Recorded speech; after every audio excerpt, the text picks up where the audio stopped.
One of the best ways that we can handle conflict is to collaborate with one another and negotiate a win-win solution. Negotiation in interpersonal conflict refers to the process of attempting to change or influence the conditions within a relationship. We're going to talk about the various different steps and skills of the negotiation process that can help us to resolve conflict. The very first step of negotiation is actually pre-negotiation. In the pre-negotiation step, we are preparing ourselves for the encounter. This is the infamous phrase, "we need to talk." However, we're doing more than simply letting the other person know that we would like to talk to them. It's generally a good idea to preview the topic that we want to discuss with them so that they will also have an opportunity to prepare for the conflict. And you actually want to give yourselves some time to prepare for this negotiation.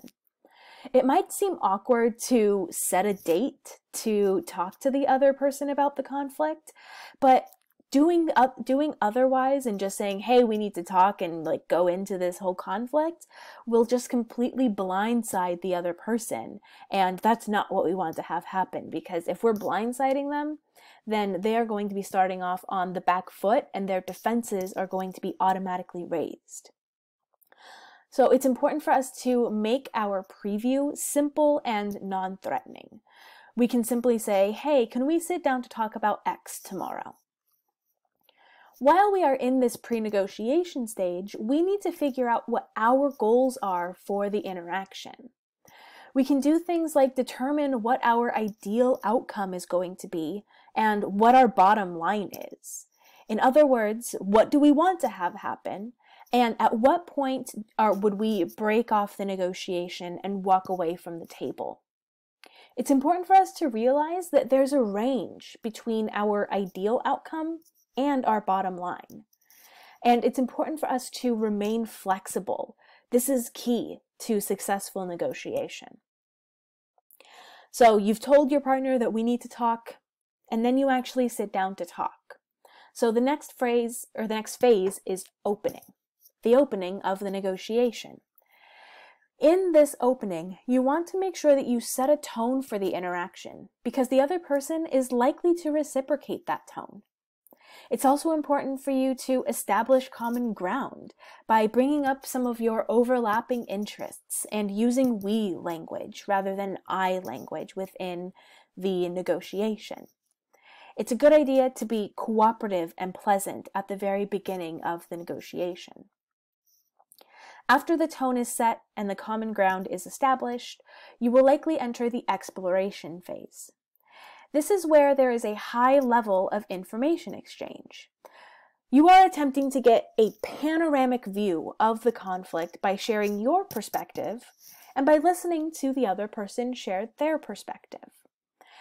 It's also important in this stage to learn how the other person is punctuating the conflict. Even though you might have been mulling over this mess for the last few days, your partner or your roommate or whoever it was may just now be aware of the fact that there's a problem. And the information that you gather here can help to clarify the situation enough that you might even be able to end the conflict and cease negotiation right here within the exploration phase. It might have just been that there was a misunderstanding between the two of you, and just simply exchanging information and exchanging viewpoints is enough to solve the conflict. In other cases, however, the negotiation is going to continue, and you will move into the bargaining stage.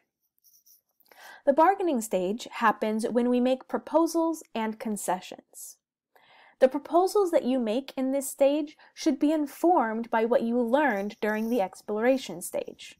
And again, flexibility is really important here. So you might have to revise your ideal outcome and your bottom line based on any new information that you've gathered. You want to make sure that your opening proposal is reasonable and that it's not presented as an ultimatum.